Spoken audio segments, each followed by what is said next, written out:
How to be a good father. That's what we're talking about on this video in terms of these 4 principles. Number 1, no need to be perfect.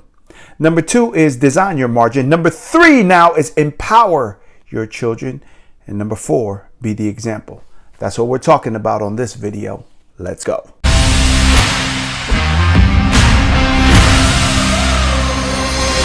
There are so many definitions of what it takes to be a good father, action items to be a good father, as well as these lists that you could just Google and find out what are really the principles, the attributes that have garnered and allowed people to earn success within being a good father under this most important title. Because I have titles, right? Keynote speaker, success coach, author, Hollywood radio show host, and I can go down the list. And all of those I really give reverence to when I speak all over and they announce who it is that I am in terms of these titles. But the title it is that is amongst the most important in my life is father. And how is it that I define being a father, which you must define that for you? This is just for your consideration to really stir your heart, mind, and soul so that you can figure out what attributes that you want to prioritize in being the father it is that you are, and then raising the level of experience of your family, your children, with your spouse, and however the dynamics are for you, that you cite what those principles are. And then you live to those standards each and every day of how to be a good father. Well, for me, I was very fortunate to have both parents in my home, and even more so, just an amazing father. My father, when we came here, we were well off in the island of Tonga, and we came here and started from the bottom. I'm talking about from scratch. Free and reduced lunch, eating government cheese, and being in Pomona, California, where my father then, he ran an ad as a penny saver as he learned the trade of being an upholster.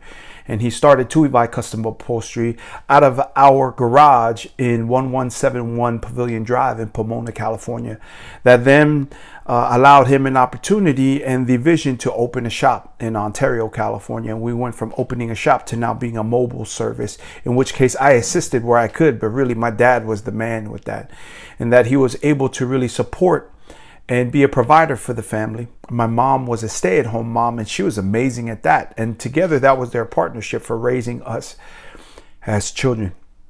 And so that is partly where I draw the definition of what being a great father or a good father is by my father's example of really he looking at us being the motivating factor to becoming the very best father. And he started with that of being this provider and dreaming his dream, and then using his dream to really be the finances that would carry our family each and every day, each and every month, each and every quarter, each and every year. And it didn't come without struggles. And in number 1 that I first talk about in terms of being a good or amazing father. So I am trying to be an amazing father. And there are so many, again, lists and attributes, and you must define what that is for you. Each and every one of us must do so for our lives. But I really do find that these 4 principles it is that I'm going to be talking about that are general and that are going to touch a lot of different points in terms of who it is that we are as a father, as a spouse, also in what it is that we do in terms of life, leadership, and business, right?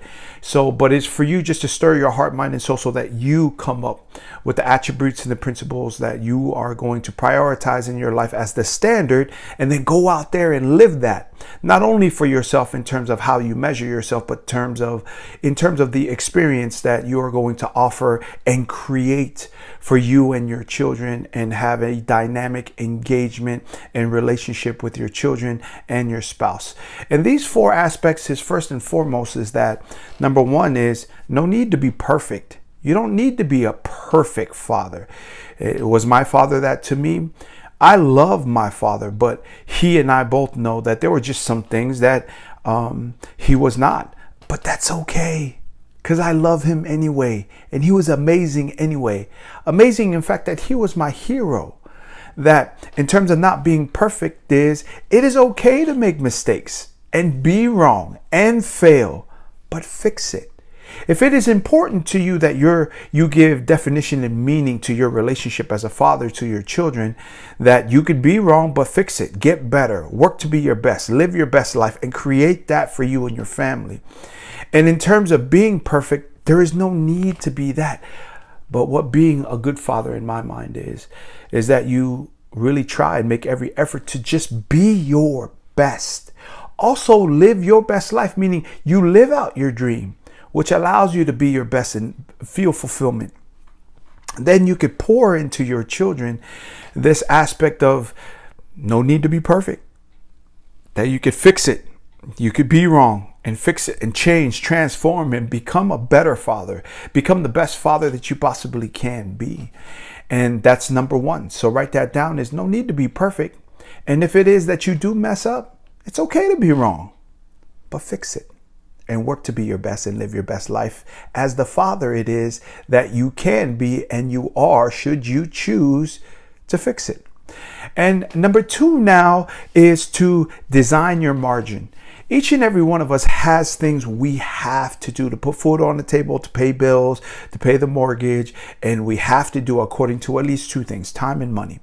So after we have to do those things, what I would suggest is that you take your margin, what's left over, and make sure that you apply it in terms of your personal health and well-being, for making sure that you have this body, because without this body, that's the vehicle that's going to take you into the future, that you take care of that. But the margin after you take care of you, and then now you prioritize those margins to applying all over what it is that your family and your children and you as a father do with and engage and create experiences in terms of taking that margin now and designing that into the calendar so that you can live just an amazing experience and look back and create memories that would define that you made every effort to be a good father. Again, you design your margin according to your time and your money to investing that into your children. You know, the hour or the 45 minutes that you have a day, and then the half days and the full days, and then the 7-day vacations or the 10-day vacations like I do, in terms of just, I still do a little bit of business in the morning and in the evening on these 7-10-day trips. But I also make sure that I put my phone down, I stop emailing, and I stop the work and just create memories. And if I am touching my phone, it's for video and for taking pictures so that we can look back and say, man, those were just some amazing times.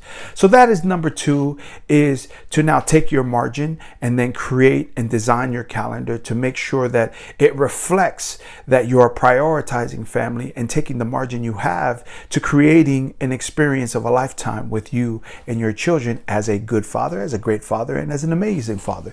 Then number three is empower your children. This is very important, because my kids, they don't just want me to look, they want me to look and listen. Look at what I can do. Look at this. However trivial it may be for me, and there are times where we do get frustrated with one another because I'm like, wait, hey, keep it down. Quiet on the set. I'm shooting video. I'm doing this. Please give me a moment. Let me finish this and I can get to you. But really, when I do design my time, that I look and listen. That is so empowering for children, that we would take the time just to listen and look to see what they created. The little scribbles that they did ever since my son Junior was attending pre-K at 3 years old, all the way up into kindergarten. He always wanted to show me something. And now it's with the tricks they can do on their bike, or what they can do with a soccer ball or basketball, or just the silly things like putting Mentos into a 2-liter bottle of soda and watching it splurt up, right? Though these are just the experiences that they want. It validates them that they are important, and we empower them by listening and looking to seeing what it is that they're doing. And number four is an overreaching one that overreaches and can touch everything. Is when I say overreach, not as a negative, but it can touch and reaches everything, is be the example to everything that you want your children to be. Be the example of faith, self-belief, how to overcome adversity, how to create amazing relationships, to change the things it is that they need to change because they see you change. Be the example of a character, integrity, work ethic, discipline, respect, commitment, and audacity in terms of the future you and the future that they should be audacious about. How to finish what it is that they started. Be now able to win. And if you don't win, now adjust and make the adjustments so you can win and put yourself in every opportune position to do so in the future. That's the 4 principles to being a good father for me. I know they're very general, but they have been dynamic in how it is that it has transformed who it is that I was as a terrible father. I really was a terrible father when our first child was born, but now working to be my best and live my best life as the best father I can be. These are 4 aspects. Number 1, no need to be perfect. Number 2 is design that margin. Number 3 is empower your kids by listening and looking to what they're doing. And number 4 is be the example in all it is that you do. If you like this video, smash that like button. Please comment and also subscribe. It is your boy, Coach V. Work to be your best and live your best life always. See you on the next video. Peace.